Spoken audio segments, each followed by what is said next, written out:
Comment étudier le signe d'un quotient?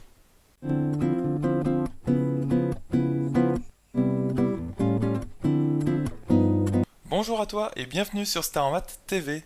Ici Romain. Alors dans l'exercice d'aujourd'hui, nous allons étudier le signe de l'expression suivante qui est moins 4 facteur de 2 moins x le tout au carré, enfin le 2 moins x est au carré, moins 1 le tout donc sur x au carré. Donc cette expression, comme tu peux le voir, dépend de l'inconnu x, de la variable x plutôt. Et tu imagines bien que son signe va peut-être dépendre des valeurs de cette variable x. Voilà, donc avant tout, qu'est-ce que ça veut dire d'étudier le signe de cette expression? Eh bien, ça va vouloir dire de trouver quel est le signe en fonction des valeurs de x de ce quotient. D'accord? Et comment tu répondras concrètement à cette question? Tu pourras dresser un tableau de signes. Alors, ce qu'on va faire dans un premier temps, c'est déjà déterminer les valeurs interdites. Parce que ici, tu as un quotient. Et tu vois que la variable x intervient dans ce quotient et plus particulièrement au dénominateur de ce quotient. Et il y a une opération en mathématiques que tu ne peux pas faire, c'est diviser par 0. Donc si le dénominateur de ton quotient vaut 0, alors il y a un problème et ça correspondra aux valeurs interdites que ne pourra pas prendre la variable x. Donc toujours première chose quand tu abordes une expression, ou plus particulièrement l'étude de son signe, ou autre chose d'ailleurs, il faut d'abord déterminer les valeurs interdites de ton expression. Il n'y en a pas toujours, mais parfois il y en a, et notamment quand tu as des opérations de diviser ou de racine carrée. Donc s'il n'y a pas de racine carrée, mais il y a une opération de diviser. Et tu ne peux pas diviser par 0 en maths, je te le répète. Donc ici, x au carré doit être différent de 0. Donc ça, c'est notre condition sur notre dénominateur. Est-ce que cette condition va nous permettre de trouver les valeurs interdites, c'est-à-dire en fait les valeurs que ne peut jamais prendre la variable x dans ce quotient? Pas tout à fait en fait. Ce qu'il faut faire, c'est résoudre le dénominateur égale 0 pour trouver les valeurs interdites. Alors, dénominateur égale 0, ça veut dire en fait x au carré, le dénominateur donc, égale 0. Et comment tu résous cette équation? Eh bien en fait, tout simplement, si x au carré égale 0, tu sais que x égale 0. Parce que tu sais depuis le collège que un produit de facteurs est nul si et seulement si l'un au moins des facteurs est nul.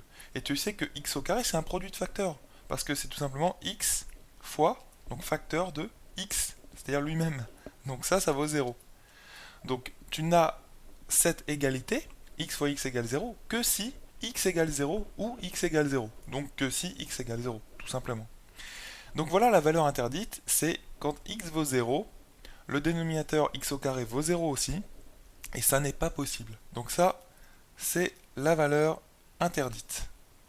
Ensuite, comment va-t-on faire pour étudier le signe de cette expression? Alors tu sais que souvent il est plus facile d'étudier en fait le signe d'une expression qui est mise sous forme d'un produit de facteurs, c'est-à-dire quelque chose fois quelque chose d'autre.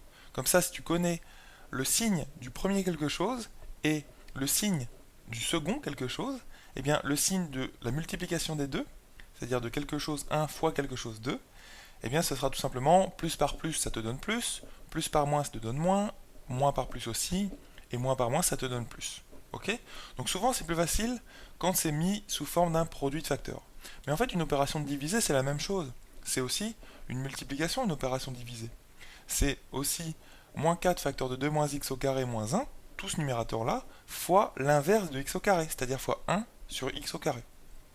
Donc si on arrive à avoir le signe du numérateur et le signe du dénominateur, on aura en fait trouvé le signe de notre expression quotient ici. Donc c'est vraiment ce que je te propose de faire. Ce qu'on va faire, c'est étudier le signe d'abord du numérateur, c'est-à-dire ce qu'il y a au-dessus du trait de fraction, et ensuite du dénominateur. Alors pour étudier le signe de ce numérateur, en fait, ce que je te propose de faire, c'est de prendre un exemple pour comprendre un petit peu comment ça marche, le signe de ce numérateur. Alors, comme exemple, tu peux prendre, par exemple, x égale 1. Donc pour x égale 1, tu n'as qu'à remplacer pour voir combien vaut le numérateur. Donc tu obtiens moins 4, facteur donc de 2 moins x, mais x c'est 1, donc 2 moins 1. Le 2 moins 1 il est au carré, moins 1. Donc voilà combien vaut ton numérateur. On fait le calcul et on va obtenir moins 4 facteur de 2 moins 1. Donc ça, c'est 1. Donc tu as 1 au carré. Et moins 4 facteur de 1, c'est aussi moins 4 fois 1, c'est moins 4. Et moins 4 moins 1, ça fait moins 5. Donc ça, moins 5, c'est un nombre qui est négatif. Donc là, en prenant un exemple, hein, x égale 1, tu obtiens un nombre qui est négatif. Bon, voilà, tu comprends peut-être que ton expression, elle est parfois négative. Peut-être toujours d'ailleurs. Parce que si tu prends x égale moins 1, un autre exemple, eh bien tu fais le même calcul, mais en remplaçant x par moins 1, tu vas obtenir moins 4, facteur de 2, alors moins, mais x c'est moins 1, donc moins 1. Donc 2 plus 1. Le tout au carré, moins 1. Et ça vaut, si on calcule, ça fait moins 4. Facteur de 2 plus 1, ça fait 3. D'accord? Et 3 au carré, ça fait 9. Donc moins 4 fois 9, ça fait moins 36. Moins 1, ça fait moins 37. Et ça aussi, c'est négatif. Alors peut-être que maintenant, tu commences à comprendre que notre numérateur, en fait, il est toujours négatif. Alors je te disais que c'est vrai que en regardant juste le numérateur, qui est une somme de termes, ou plutôt une différence de deux termes, c'est moins 4 facteur de 2 moins x au carré, ça c'est le premier terme. D'accord? Et là tu as un moins, et ensuite tu as le deuxième terme. Bon, donc notre numérateur c'est bien une différence de deux termes. Bon, étudier le signe d'une différence ou d'une somme de deux termes, c'est pas toujours évident. Je te disais que c'est plus facile d'étudier le signe d'un produit de facteurs, mais là on n'a pas de produit. Donc est-ce que c'est pas simple en fait quand même d'étudier le signe de cette différence? Eh bien si, parce que si tu observes en fait les deux termes de ta somme, puisque une différence c'est aussi une somme, regarde, on peut écrire aussi le numérateur que je vais réécrire ici, moins 4 facteur de 2 moins x le tout au carré, eh bien moins 1 ça se dit aussi plus moins 1. Mais tu es d'accord que si tu ajoutes deux nombres qui sont négatifs chacun, forcément tu obtiendras à la fin un nombre négatif. Et c'est ce qu'on a obtenu ici, on n'a obtenu que des nombres négatifs. Et en regardant bien chaque terme, de ta somme cette fois-ci, premier terme, d'accord? Et deuxième terme. Deuxième terme, c'est moins 1, donc ça, on sait que c'est un nombre négatif. Et est-ce que le premier terme n'est pas aussi un nombre négatif? Eh bien si, parce que c'est moins devant quelque chose qui est positif. Parce que ce qu'on a à l'intérieur, c'est-à-dire 4 facteur de 2 moins x au carré, eh bien ça, c'est positif. Donc moins devant un nombre qui est positif, tout ça, c'est négatif. Tout ça, c'est inférieur ou égal à 0. Donc tu as un premier terme négatif, plus moins 1. Forcément, à la fin, ça te donne un terme qui est négatif. Et pourquoi le terme entouré en orange est positif? Parce que c'est 4 facteurs d'un carré. 2 moins x, le tout au carré, c'est forcément un nombre positif parce que c'est un carré. Donc 4 fois ce nombre au carré, c'est aussi un nombre positif, parce que 4 est positif. Tu comprends? Donc forcément la somme de ces deux termes, ici, est négative. Donc on a trouvé le signe du numérateur, et ce signe, il est tout le temps négatif, quelle que soit la valeur de x, en fait. Donc ça ne dépend pas vraiment de la valeur de x. Bien sûr, la valeur du numérateur dépendra de la valeur de x, mais son signe à cette valeur, c'est tout le temps négatif. Ici, on avait trouvé moins 5, négatif, et moins 37, aussi négatif.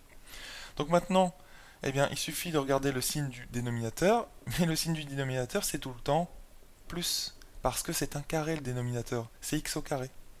Donc, tu vois, je vais le noter très rapidement, le signe du dénominateur, c'est plus. Donc tu vois qu'on utilise vraiment des règles toutes simples pour étudier le signe d'expression. Ici, le signe d'une somme, chacun des termes était négatif, donc forcément la somme de deux termes négatifs, eh bien, ça donne un nombre négatif, et au dénominateur, eh bien, un carré, c'est forcément positif ou nul. Ça peut pas être nul puisque c'est au dénominateur, hein, et quand c'est nul, on obtient la valeur interdite. Donc à partir de ces informations, donc un numérateur tout le temps négatif et un dénominateur tout le temps positif, on obtient le signe de notre expression quotient, c'est-à-dire moins un nombre négatif au numérateur sur un nombre positif au dénominateur. Donc moins sur plus, ça te donne un nombre forcément négatif. Tu vois? Donc on peut tracer très rapidement le tableau de signes. Si tu veux, donc tu mets comme première ligne x. X varie de moins l'infini à plus l'infini, mais il ne faut absolument pas oublier la valeur interdite que je vais faire figurer, si tu veux, en rouge. La valeur interdite, c'est tout simplement x égale 0. Donc là, tu as une valeur qui est très importante, qu'on fait figurer dans le tableau de signes. Donc voilà, ça c'est la première ligne de notre tableau de signes, et la deuxième ligne, c'est notre expression que je vais noter q comme quotient de x. C'est un quotient fonction de x. C'est comme une fonction, hein, quelque part. Et ici, au niveau de la valeur 0, eh bien, tu peux mettre une double barre parce que 0 est une valeur interdite de ton quotient. Et la double barre, ça signifie valeur interdite. Et on avait dit au niveau du signe, ici j'aurais dû mettre plutôt signe de q de x.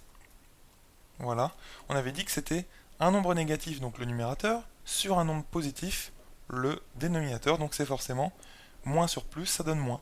Donc moins ici et moins là. Tu vois? Par exemple, on peut prendre x égale 1. On avait trouvé au numérateur, tu te souviens, moins 5. Et au dénominateur, ça donne 1 au carré, ça donne 1. Donc, q de 1, finalement, ça donne moins 5 sur 1, donc moins 5. Et c'est bien un nombre négatif. On est ici, plutôt. Tu vois, quand x égale 1. Voilà. Donc ça, c'était juste un exemple. Mais en tout cas, dresser le tableau de signes comme ceci, ça répond entièrement à ta question. Donc, voilà la réponse à ta question. Voilà, donc j'espère que tu as compris la méthode pour étudier le signe d'un quotient.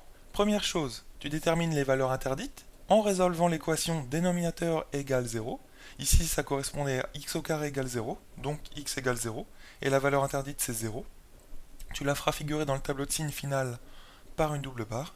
Et deuxième chose, tu étudies pour avoir le signe de ton quotient total, eh bien le signe du numérateur, puis le signe du dénominateur, et le signe final, eh bien tu utilises les règles suivantes. Moins par moins ça donne plus par plus ça donne plus, et moins par plus ou plus par moins ça donne moins. Et donc là on obtenait de toute façon un signe qui est tout le temps négatif, quelle que soit la valeur de x. Voilà donc pour la méthode générale, donc deux choses je répète, 1 les valeurs interdites, et 2 le signe du numérateur et du dénominateur, et tu peux enfin dresser ton tableau de signe final. Voilà donc pour cet exercice. Je t'encourage aussi à télécharger le guide que j'ai écrit, 7 astuces pour augmenter rapidement tes notes en maths, qui te donne des astuces pour améliorer ton efficacité au travail, et je t'assure que ça peut te faire bondir ta moyenne de maths si tu respectes, si tu appliques en fait les règles que je t'explique dans ce guide.